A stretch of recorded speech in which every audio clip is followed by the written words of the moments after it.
نعمت خانه دا دې څنګه زما د حجرې په لار راغلطه کا خپل غرض پوره کولو راغلی قومندانه.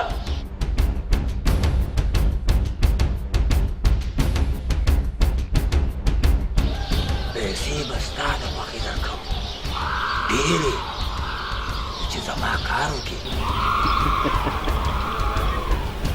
د خپل غرض نوم خو دې راته واخله کنه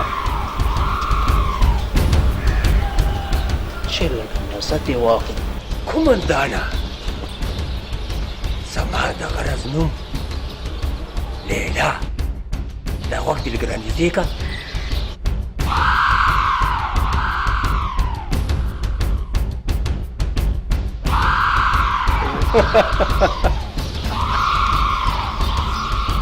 دا اوس زما کار دی بدخانه